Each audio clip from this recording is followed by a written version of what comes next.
Okay, तो अब यहाँ पे अब जब हमें पता है, अब जब हमें सोर्स के एट्रीब्यूट को इमेज के सर्च करने का तरीका पता चल गया है, हमें पता चल गया है कि सोर्स का एट्रीब्यूट किस तरह से इमेज ढूंढता है।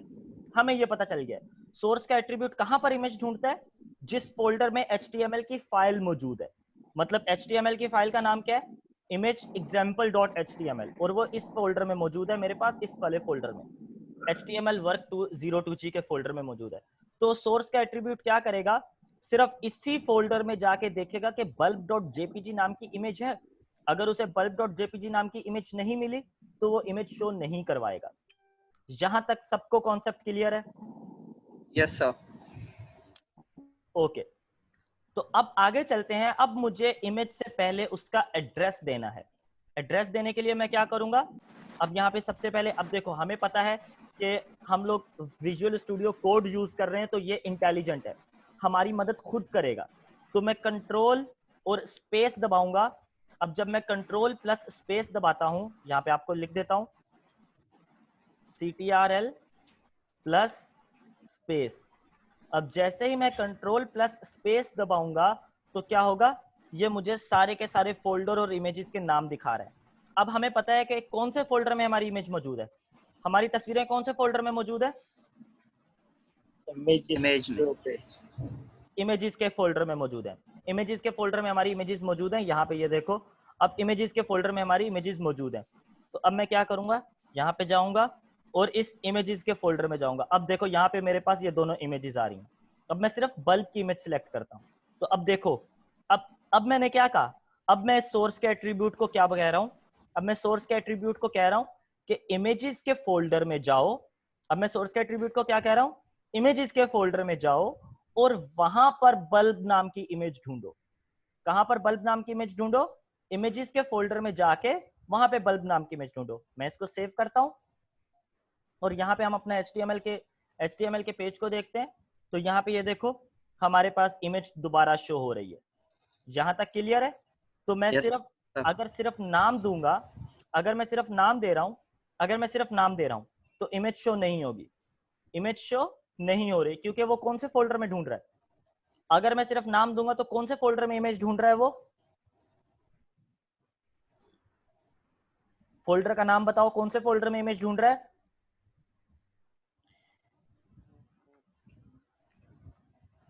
Come on reply, resume recording. Okay, तो यहाँ पे अब मैंने क्या दिया है, ये मेरे इमेज, अब मेरे पास यहाँ पे इमेज शो हो रही है। यहाँ तक क्लियर है? पर जैसा कि मैंने पहले बोला था, मैं यहाँ पे इसमें फोल्डर में आता हूँ, जैसा कि मैंने यहाँ पहले बोला था कि जिन पेजेस को इमेज दिखानी है, जिन पेजेस को इमेज दिखानी है, उनको भी तो यूं बाहर खुलेआम नहीं घूमना पड़ेगा ना। क्या यहाँ पे इस तरह सारे पेजेस अगर मैं अभी भी बाहर रखूं, अगर मैं यहाँ पे HTML के सारे पेजेस बाहर रखूं, मेरा प्रोजेक्ट तो फिर भी मैनेज नहीं है, प्रोजेक्ट तो मेरा फिर भी मैनेज नहीं है, क्योंकि HTML के पेजेस तो फिर भी सारे बाहर घूम रहे हैं।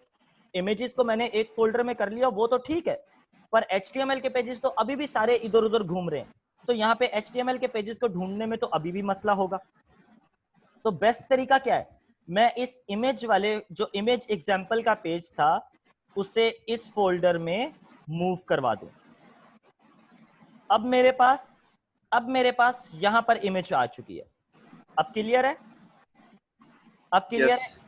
इसी तरह से जितने भी एक्स्ट्रा पेज हैं, जितने भी मेरे पास यहाँ पे एक्स्ट्रा पेज हैं, मैं इन सबको क्या करता हूं, इन सबको एक्स्ट्रा पेजेस में मूव करवा देता हूं और ये टेक्स्ट फाइल सारी मैं डिलीट कर देता हूं। ओके, तो अब देखो, अब हमारा प्रोजेक्ट किसी हद तक मैनेज लग रहा है। अब यहाँ पे हमारे पास कोई भी HTML का पेज फालतू में नहीं घूमता हुआ दिख रहा। क्या HTML का पेज हमें फालतू में दिख रहा है? यहाँ पर नहीं सर। कोई भी HTML का पेज हमें यहाँ पे फालतू का नहीं दिख रहा। अब हमें पता है कि हमें, लेट सपोज मैं यहाँ पे गैलरी का एक पेज बना देता हूँ। अब मुझे अगर गैलरी का पेज बनाना है, लेट से मुझे नया HTML का पेज बनाना है गैलरी का, मुझे गैलरी का पेज बनाना है, तो इन चारों फोल्डर्स में से कौन से फोल्डर में मैं गैलरी का पेज बनाऊं, कौन से फोल्डर्स में से मैं गैलरी का पेज बनाना चाहूँ। इमेज वाले। इमेज शो एग्जांपल में मुझे गैलरी का पेज बनाना चाहिए, ठीक है। इमेजेस में तो मेरी यहाँ पे तो मेरी इमेजेस पड़ी हुई है ना। इमेजेस के साथ तो मैं अपने HTML के पेज को नहीं रखूंगा। इमेजेस के साथ तो मैं अपने HTML के पेज को कभी भी नहीं रखूंगा। मैं कहाँ रखूंगा? अब यहाँ पे मैं एक और नया फोल्डर बना लेता हूँ। एक्स्ट्रा, लेट्स से चलो एक्स्ट्रा पेजेस में बना लेते हैं, फर्क नहीं पड़ता, गैलरी का पेज हमें बनाना है तो मैं एक न्यू फोल्डर बना लेता हूँ। लेट्स से मैं एक न्यू फोल्डर बना लेता हूँ जहां पे मैं कर देता हूँ गैलरी। गैलरी के नाम से एक नया फोल्डर बना लेता हूँ। अब इस गैलरी के फोल्डर के अंदर मैं गैलरी का HTML का पेज बनाऊंगा। अब क्लियर है यहां तक? यहां तक क्लियर है चीज? यहां पे मैं बना लेता हूं गैलरी डॉट HTML।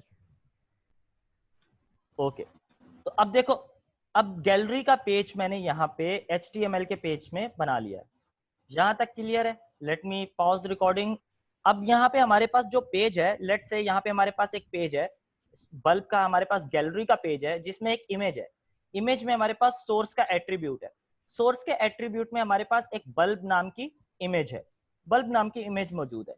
अब ये सोर्स का पेज, गैलरी का पेज कौन से फोल्डर में मौजूद है? गैलरी के फोल्डर में मौजूद है। गैलरी का पेज गैलरी के फोल्डर में मौजूद है। अब ये सोर्स का एट्रीब्यूट इमेज को कहां ढूंढ रहा होगा? कम ऑन रिप्लाई, कौन से फोल्डर में? इमेज वाले फोल्डर। किस तरह से? एक सेकंड का, बिल्कुल एग्जैक्टली गैलरी के फोल्डर में। तो अब देखो, हमें गैलरी के फोल्डर से, अब यहाँ पे एक सेकंड के लिए ये देखो कि गैलरी के फोल्डर से इमेजेस के फोल्डर में जाने के लिए हमें कितने स्टेप लग रहे हैं। अब देखो मैन्युअली, अगर मैं गैलरी के फोल्डर में मौजूद हूं, मैं सोर्स का एट्रीब्यूट हूं, लेट्स अज्यूम मैं सोर्स का एट्रीब्यूट हूं और मैं इमेज ढूंढ रहा हूं। मैं सोर्स का एट्रीब्यूट मैं हूं और मैं इमेज ढूंढ रहा हूं बल्ब.jpg नाम की।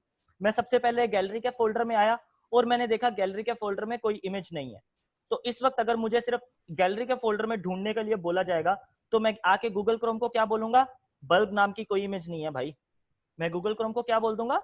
बल्ब नाम की कोई भी इमेज नहीं है।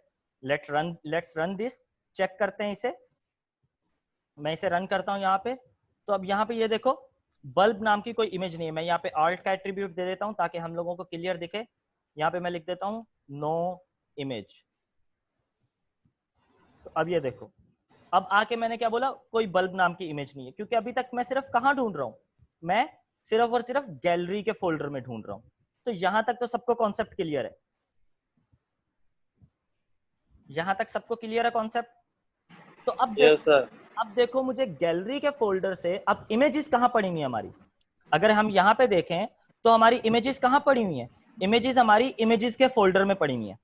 बल्ब की इमेज और बैकग्राउंड की इमेज कहां पड़ी हुई है? इमेजेस के फोल्डर में। इमेजेस।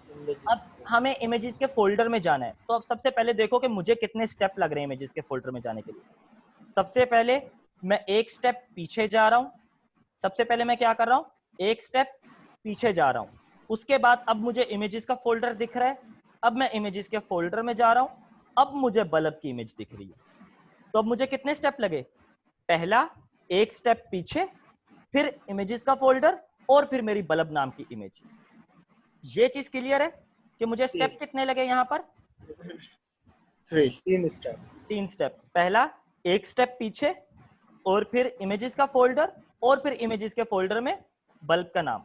तो अब अगर मुझे यहां से ही, और लेट्स अज्यूम हमारे इस वाले पेज के लिए क्या एग्जांपल थी, अगर यहाँ पे अगर हम लोग इस वाले पेज के लिए एग्जांपल देखें, जब हमारा, तो अब मुझे क्या करना पड़ेगा? अब मुझे एक स्टेप पीछे जाना पड़ेगा। तो एक स्टेप पीछे जाने के लिए अब मैं डायरेक्ट आगे, अगर यहां से डायरेक्ट आगे जा सकता हूं मैं, लेट्स सपोज मैं यहां से डायरेक्ट आगे जा सकता हूं।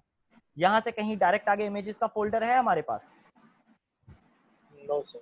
नहीं, यहां से कहीं डायरेक्ट आगे इमेजेस का फोल्डर नहीं है। हमें सबसे पहले एक स्टेप पीछे जाना पड़ेगा।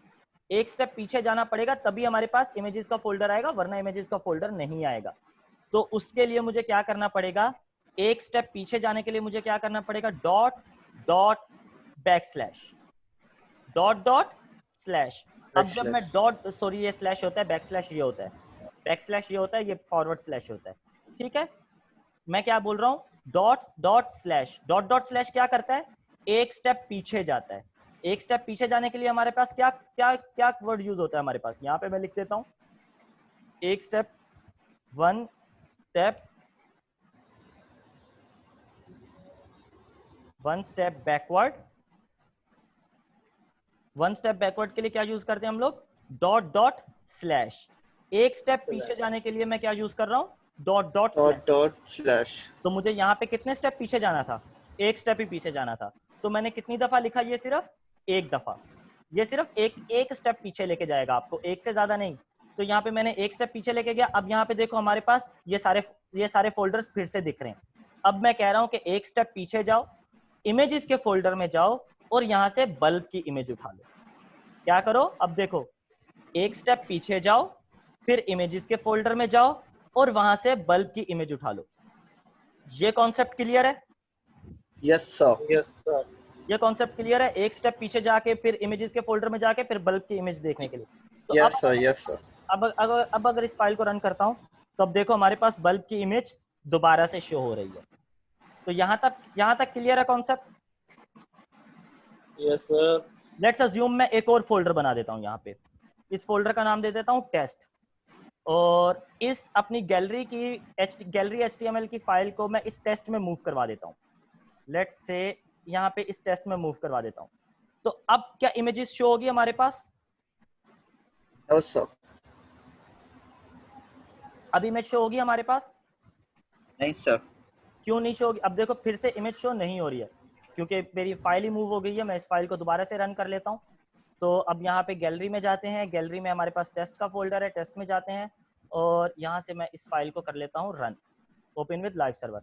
अब देखो फिर से इमेज शो नहीं हो रही।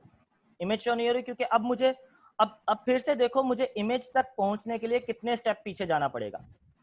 इमेज वाले फोल्डर तक पहुंचने के लिए कितने स्टेप पीछे जाना पड़ेगा? एक स्टेप, और दो स्टेप, फिर इमेज का फोल्डर और फिर यहाँ पे इमेज। अब मुझे यहाँ पे कितने स्टेप पीछे जाना पड़ेगा? Come on reply. 4 3 4 times step. अब मुझे 4 स्टेप टोटल लगे। तो अब सबसे पहले अगर मैं पहले तो ये बताओ कि बैक स्टेप कितने जा रहे हैं? हमें कितने बैक स्टेप कितने लेने पड़े? यहाँ से गैलरी में जाके अगर मैं टेस्ट में जाता हूँ तो मुझे कितने बैक स्टेप लेने पड़े ये बताओ? इमेजेस के फोल्डर तक पहुंचने के लिए मुझे कितने बैक स्टेप लेने पड़ेंगे? दो। तो 2 बैक स्टेप देने के लिए मुझे क्या यूज करना पड़ेगा? 2 बैक स्टेप देने के लिए मुझे क्या यूज करना dot dot dot dot slash. Dot dot slash एक दफा, फिर से डॉट डॉट स्लैश एक दफा। अब ये देखो, ये एक स्टेप पीछे जा रहा है और फिर से ये एक स्टेप पीछे जा रहा है। 2 स्टेप पीछे की तरफ मूव करो, फिर इमेजेस के फोल्डर में जाओ। सर अगर और तीन बार अगर बैक स्टेप जाना हो तो फिर 3 दफा लिखना पड़ेगा? जी, अगर 3 दफा देना पड़ेगा तो यही लाइन हमें 3 दफा देनी पड़ेगी। एक सेकंड, बेटा सेकंड। ओके ये सर। 3 दफा देना पड़ेगा। क्लियर है यहाँ तक? Okay sir. अब देखो यहाँ पे हमारे पास फिर से इमेज शो हो गई है। तो यहाँ तक कॉन्सेप्ट क्लियर है? Yes sir. तो यस सर। ये कॉन्सेप्ट क्लियर हो गया। आगे जाने के लिए अगर हमें आगे जाना है तो सिंपल फोल्डर का नाम और स्लैश। अगर हमें 1 स्टेप फॉरवर्ड जाना है, यहाँ पे मैं कमेंट में लिख देता हूँ, अगर हमें 1 स्टेप फॉरवर्ड जाना है, फॉरवर्ड की बात कर रहा हूँ मैं बच्चा, फॉरवर्ड की। अगर हमें 1 स्टेप फॉरवर्ड जाना है तो हमें क्या करना पड़ेगा? लेट्स से फॉरवर्ड जाना है तो सबसे पहले मुझे क्या देना पड़ेगा? फोल्डर का नाम और उसके बाद स्लैश। जैसे ईजी एग्जाम्पल हम देख लेते हैं। एग्जाम्पल में हमने यहाँ पे देखा इमेजेस और फॉरवर्ड स्लैश। क्लियर है? ये लाइन क्लियर है? एक स्टेप आगे जाने के लिए हम लोग ये यूज करते हैं। आगे जाने के लिए ये यूज करते हैं फोल्डर का नाम, आगे जाने के लिए फोल्डर का नाम और स्लैश। और बैक स्टेप, एक स्टेप पीछे जाने के लिए हम लोग क्या करते हैं? Dot dot slash. Dot dot slash. तो यहां तक चीजें क्लियर हो गई। तो अब हम अपने इस पूरे प्रोजेक्ट को, अब मैं यहां से अब यहाँ पे दोबारा देख लेते हैं। तो अब मैं अपने इस पूरे प्रोजेक्ट को इजीली मैनेज कर सकता हूँ। लेट्स से यहाँ पे हमारे पास जो HTML की फाइल थी, यहाँ पे अब बल्ब की इमेज शो नहीं हो रही है। इसमें बल्ब की इमेज शो नहीं हो रही है। लेट्स सी, यहाँ पे चेक करते हैं। तो यहाँ पे हमारे पास अब देखो, यहाँ पे बल्ब की इमेज शो नहीं हो रही है। अब मुझे यहाँ से यहाँ पे अगर बल्ब की इमेज शो करवानी है तो मुझे कितने क्या क्या क्या एड्रेस देना होगा? मैं आप लोगों पे छोड़ सिर्फ एक स्टेप। अब यहाँ पे अगर मुझे शो करनी है इमेज, तो देखो यहाँ पे हमारे पास ये इमेज है और ये इस फोल्डर में मौजूद है। तो मैं एक स्टेप अगर पीछे जाता हूँ तो मैं इस ओवरऑल फोल्डर में पहुंच गया हूँ। अपने कौन से फोल्डर में पहुंच गया हूँ? HTML क्लास वर्क वाले फोल्डर में पहुंच गया हूँ। अब मैं कौन से फोल्डर में पहुंच गया हूँ? HTML क्लास वर्क वाले फोल्डर में। यहाँ से मैं इमेज के फोल्डर में जाता हूँ और यहाँ से बल्ब की इमेज सेलेक्ट कर लेता हूँ। तो अब यहाँ पे जाके अगर हम अपने HTML पेज को चेक करते हैं तो हमारे पास बल्ब की इमेज दोबारा से आ रही है और ये example.html फाइल है। यहाँ तक क्लियर है? Yes sir. तो अब आते हैं बैकग्राउंड में किस तरह से इमेज देनी है। बैकग्राउंड में भी इसी तरह से हमें कंप्लीट एड्रेस पास करना है। एड्रेस विथ इमेज का नाम डॉट डॉट स्लैश, मतलब एक स्टेप पीछे, फिर इमेजेस और इमेजेस के अंदर माय बैकग्राउंड नाम की इमेज। क्लियर है यहाँ पर? अब देखो यहाँ पर मैंने क्या बोला है? मैंने बोला एक स्टेप पीछे, इमेजेस के फोल्डर में जाओ और यहाँ से माय बैकग्राउंड नाम की इमेज उठा लो। तो अब अगर मैं इसको रन सेव करता हूं तो देखो यहाँ पे हमारे पास बैकग्राउंड अप्लाई हो गया दोबारा। क्लियर है यहाँ तक? Clear sir. तो Yes. ये कॉन्सेप्ट समझ में आ गया कि हमें अपने प्रोजेक्ट को किस तरह से मैनेज करना है। जब हमारे पास एक बहुत बड़ी हमारे पास वेबसाइट बना रहे होंगे हम लोग, जब एक वेबसाइट बना रहे होंगे तो हमारे पास हजारों लाखों की तादाद में HTML के फाइल्स होंगी और हजारों की तादाद में इमेजेस भी होंगी और वो अलग अलग फोल्डर्स में मौजूद होंगी। लेट्स सपोज लॉगिन का अलग फोल्डर होगा, साइन इन का एक अलग फोल्डर होगा, गैलरी का एक अलग फोल्डर होगा, प्रोडक्ट्स को शो करने के लिए एक अलग फोल्डर होगा, प्रोडक्ट सेव करने के लिए एक अलग फोल्डर होगा। हर जगह पे हमारे पास अलग अलग फोल्डर होंगे और इमेजेस भी फिर इसी तरह से अलग अलग फोल्डर्स में होंगी। तो हमें उस स्पेसिफिक इमेज तक पहुंचने के लिए उसका कंप्लीट एड्रेस देना होगा। तो अब आपको समझ में आ रहा है जब मैं एड्रेस बोल रहा हूं तो एड्रेस से क्या मतलब है? Yes sir. एड्रेस का कॉन्सेप्ट समझ में आ रहा है? बिल्कुल सर, समझ आ गया। ओके।